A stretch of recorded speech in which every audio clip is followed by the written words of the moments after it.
Hello. Okay. Today we're going to do a neurological assessment on gel. This is just a basic neurological assessment. We're not going to include any advanced practice in it. I'm going to start off by just making sure my hands are clean. This assessment follows the theory in Carolyn Jarvis's physical assessment textbook, second Canadian edition. So, have you had any problems with headaches? No. Dizziness? No. Seizures? No. Have you had any ringing in your ears? I haven't. Okay. Blurred vision? No. Okay. Is there anything that you've had numbness or tingling? No. No? Okay. So I'm just going to start by testing cranial nerve 1. Okay. So I'll get you to close your eyes and tell me what you smell. Vanilla. Okay, that's great. Test the other nostril. Peppermint. Peppermint. So I've occluded the first nostril independently of the second nostril.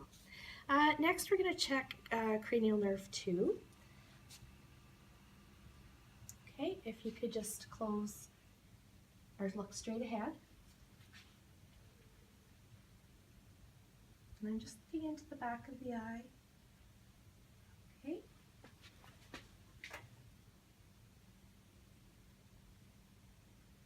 Okay, if you can darken the room, sometimes that'll help if you're unable to see into the back of the eye.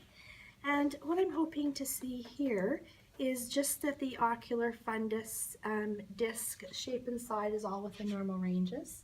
So there's good vascularity at the back of the eye and the disc looks creamy yellow. Now we'll move on to the third, fourth, and fifth cranial nerve. And we'll do this by checking accommodation and extraocular movement. So if you can look at that gray cabinet, okay, and look at my finger. Okay, great. So as she looked at the cabinet, the pupils dilated, and as she looked at my finger, they constricted, which is an expected outcome. And then I'm going to check the muscles. So we'll get you to follow my finger, but don't move your head. So we're just looking to make sure that the movements are smooth. Okay, excellent, and they are. Now we're going to check cranial nerve 5. I'll get you to clench your teeth. Okay, that's strong, which is an expected finding. And now I'm going to get you to close your eyes and tell me when you can feel the wisp of cotton. Now. Now. Now. Okay, an expected outcome. Now we're going to check cranial nerve 7, and I'll get you to frown, smile. Okay, excellent. And she's got good symmetry in the face. The corners of her mouths come up evenly, and there's no drooping or irregular movement, any twitching in the face, which is expected as a finding. Now I'm going to test cranial nerve 8, and I'll just get you to repeat after me. Baseball. Okay.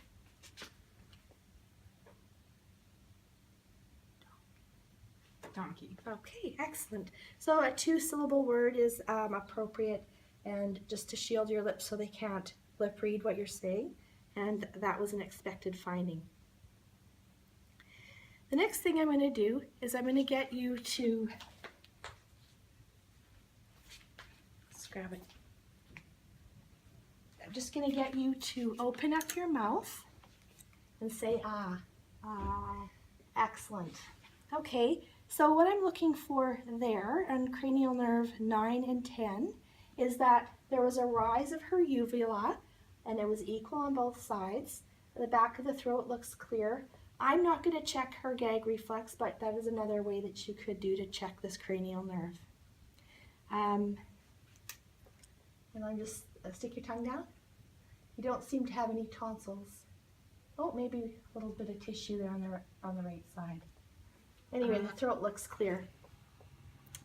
Next, we're going to check cranial nerve 11, and I'm going to get you to turn your head against my hand, so turn against resistance. And again, okay, that's strong on both sides. And shrug your shoulders. Okay, excellent. Now we'll check cranial nerve 12. Can you repeat after me? Light, Light, tight, tight, and dynamite. dynamite. Excellent. So we're looking for good articulation in her speech. Next, we're going to inspect and palpate the muscles. So it doesn't look like she has any atrophy in the arms. She's got good muscle tone. Can you pull your hands towards yourself? I'm checking for strength. And push away. Okay, those are strong bilaterally. And now with the legs, pull them towards yourself, towards you, this way. Oh, down. Yes. Okay, and then up towards me. Okay, and they're both strong. And she's got good muscle formation and good tone. Next, we're going to check your balance and your cerebral function. So I'm going to get you to walk to the chair or the edge of the bed. Okay. And then walk back, tandem walking, which is heel to toe. You might see this used as a sobriety test. Okay, you can stop. The Romberg test, so we'll get you to close your eyes and stand still. And we're watching to make sure that she doesn't sway too much. Also used as a sobriety test at times. And she seems to be fine. Thank goodness it's the middle of the afternoon. Now I'll get you to stand on one leg and bend. Excellent, yeah, and then switch. So this also is checking for balance. Excellent. Okay, you can hop back up onto the bed. We're going to do something called rapid alternative movements. And this checks the coordination. So just flip the hands back and forth. So she's steady, there's no tremors. Now I'll get you to do finger to thumb. Like on. Yeah. And now close your eyes and touch your nose. Bring your hands out and back. Okay, excellent. That's good and steady. Can you touch my finger? Okay, good. She's steady and there's no tremors. Okay, if you could close your eyes now and let me know when you can feel any kind of touch. Now. Now. Now. Now. Now. Now. Now. Now. Okay, and tell me if you feel a difference in temperature. Cold. Okay, and if you feel dull or sharp. Sharp. Dull. Dull. Okay. So that's testing her sensory motory. You feel that? Mm-hmm. Okay. Okay, and then close your eyes and tell me when you can feel, or what you can feel. You feel that? Mm-hmm. I feel vibrating. Okay. So she has the ability to detect vibration on both of the great toe, which is a posterior column tract test. Now if you can keep your eyes closed, you place something in your hand. What's that? A cotton ball. Yes. What's this? Pen. Close enough. It's pen light. Okay, and tell me what I'm drawing in your palm. A 3. Yes. 4. Yes.